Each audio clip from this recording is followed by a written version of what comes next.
वज़ीर आज़म साहब, इसको किस्मत कहिए, मुकद्दर कहिए, बीच बीच में जब कभी रेल के कोई बड़े प्रोग्राम हुए तो कहीं ना कहीं मेरी खुशकिस्मती रही है कि उनके साथ मुझे जुड़ने का मौका मिला। पहली बार जब अनंतनाग रेल स्टेशन का इनॉग्रेशन हुआ उसमें, जब बानिहाल रेल टनल खुला उसमें, और मेरी शायद पहली हुकूमत का आखिरी प्रोग्राम ठीक इसी जगह आपके साथ 2014 में। और इत्तेफाक की बात यह है वज़ीर आज़म साहब कि उस प्रोग्राम में 4 लोग शामिल थे, 4 आज भी इस स्टेज पे आपके साथ बैठे हैं। आप उस वक्त पहली मर्तबा वज़ीर आज़म बने थे, इलेक्शन के ठीक बाद आप यहाँ आए और आपने माता की कृपा से यहाँ कटरा रेलवे स्टेशन का इनॉग्रेशन किया। उसके बाद लगातार 3 बार इलेक्शन जीत के आप वज़ीर आज़म इस मुल्क के बने रहे। आपके साथ आपके MOS PMO doctor Jitendra Singh साहब, वो भी उस प्रोग्राम में मौजूद थे। यहाँ तक कि हमारे माननीय लेफ्टिनेंट गवर्नर साहब मनोज सिन्हा साहब उस वक्त MOS रेलवेज़ की जिम्मेदारी संभाले हुए थे जब यहाँ कटरा रेलवे स्टेशन का इनॉग्रेशन हुआ। और ख़ुद मैं वज़ीर आला के तौर पे मनोज सिन्हा साहब की अगर आप देखें तो माता की कृपा से प्रमोशन हुआ, मेरी अगर आप माने तो थोड़ा सा डिमोशन हुआ। मैं रियासत का वज़ीर आला था, अब UT का वज़ीर आला हूँ, लेकिन मान के चल रहा हूँ कि इसको दुरुस्त होने में अब ज़्यादा देर नहीं लगेगा और आप ही के हाथों जो है दोबारा जम्मू कश्मीर को जो है रियासत का दर्जा हासिल होगा।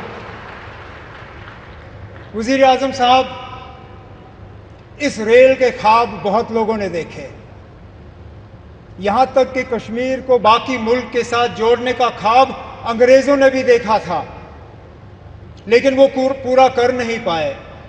उनका ख्वाब था कि उड़ी झेलम के किनारे जो है वो रेल लाके कश्मीर को बाकी मुल्क के साथ जोड़ें, लेकिन आज जो अंग्रेज़ पूरा नहीं कर पाए वो आपके हाथों पूरा हुआ और जम्मू कश्मीर, कश्मीर की वादी को बाकी मुल्क के साथ जोड़ दिया गया। इस मौके पे मुझसे बहुत बड़ी भूल होगी अगर मैं पूर्व प्रधानमंत्री जनाब अटल बिहारी वाजपेयी साहब का इस मौके पे शुक्रिया ना करूं, क्योंकि ये प्रोजेक्ट ज़रूर 1983-84 में इसका संगे बुनियाद रखा गया। और मैंने पिछले दिनों मीडिया को हंसते हुए कहा कि जब ये प्रोजेक्ट शुरू हुआ मैं 8वीं क्लास का बच्चा था। आज मेरी उम्र 55 हो गई है, मेरे बच्चे भी कॉलेज पार कर गए हैं, अब जाके ये प्रोजेक्ट मुकम्मल हुआ।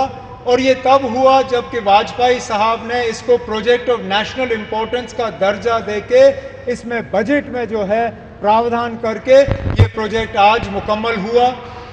इस प्रोजेक्ट से जम्मू कश्मीर को भरपूर फ़ायदा होगा, लोगों का आना जाना रहेगा, टूरिज़्म से इसको फ़ायदा होगा, यहाँ के रहने वालों को फ़ायदा होगा। जैसे मैं आपको अभी कह रहा था, यहाँ बारिश पड़ते ही जब हाईवे बंद हो जाता है तो जहाज़ वाले हमें लूटना शुरू कर जाते हैं। जो 5,000 की टिकट होती है वो अचानक घंटों के अंदर 20,000 की टिकट हो जाती है। इस रेल के बनने से कम उन जहाज़ वालों की जो लूट रहती है टिकटों की वो कम हो जाएगी और हमारा आना जाना आसान रहेगा। इसी तरह हमारा मेवा, हमारा फ्रूट, कश्मीर के सेब, कश्मीर के चेरी, कश्मीर के और सारी चीज़ें जो हैं, मैं उम्मीद करता हूं कि अब रेल के ज़रिए मुल्क के बाकी मार्केटों में इनको पहुंचाने का काम होगा और दुनिया भर की मार्केटों में जो है वो हम पहुंचा पाएंगे। वज़ीर आज़म साहब, आज आपके शुभ हाथों से ये एक और इंफ्रास्ट्रक्चर प्रोजेक्ट जम्मू कश्मीर का जो है मुकम्मल हुआ है।